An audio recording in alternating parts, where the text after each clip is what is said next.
Par une belle matinée sous un ciel bleu sans nuages, les élèves de l'école de Saint-Homophone se préparaient pour une journée exceptionnelle. Le maître, un homme au visage jovial, avait prévu une sortie dans la forêt voisine. « Prenez vos sacs à dos et n'oubliez pas votre déjeuner !» annonce-t-il, tandis que les enfants, excités, courent hors de la cour de l'école. Paul et Marie, deux amis inséparables, avaient pris place en tête du groupe, ravis de ne pas avoir cours aujourd'hui.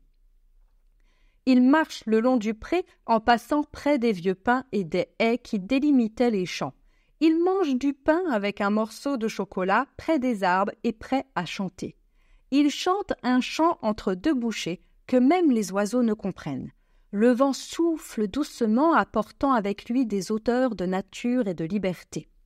Les élèves bavardent joyeusement, échangeant des histoires et des devinettes. « Regarde là-bas !» s'écrie Jean en pointant du doigt une butte au loin. « On dirait un cap en miniature. » Ses camarades rient, imaginant une cape flottante au sommet.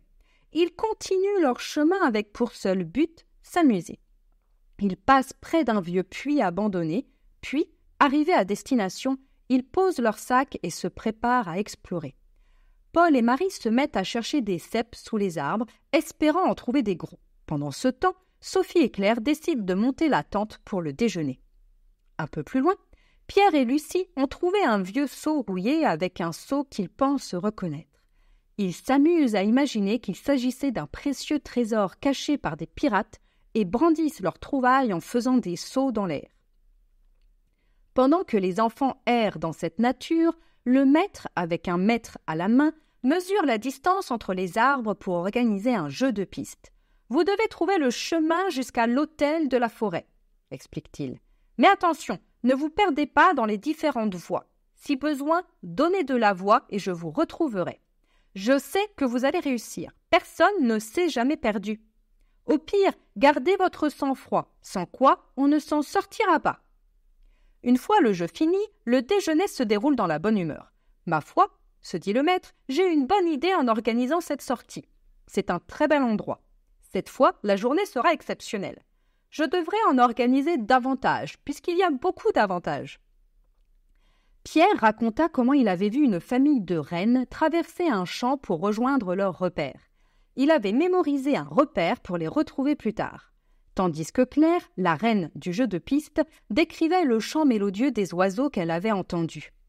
En mangeant le phare breton, le maître annonce qu'ils vont rejoindre la côte pour admirer le phare de cet endroit. Une proposition que les élèves ont accueillie à cœur joie. Au fond, se dit le maître, ils font ce qu'on leur demande et gentiment. Après le repas, le maître décide de se mettre en route pour une dernière exploration.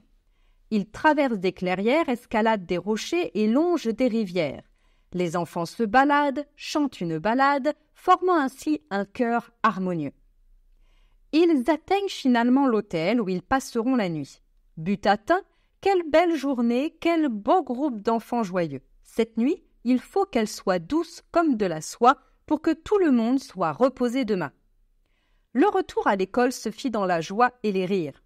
Les enfants étaient fatigués mais heureux de leur aventure.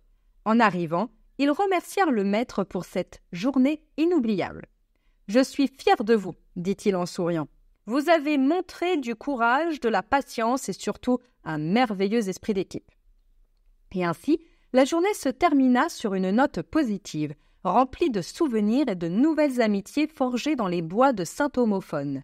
Les enfants rentrèrent chez eux, le cœur léger, prêts à raconter leurs aventures à leurs parents.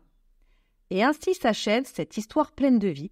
Les élèves de Saint-Homophone, guidés par leur maître, ont appris à naviguer à travers les subtilités de la langue française, tout en vivant des aventures inoubliables.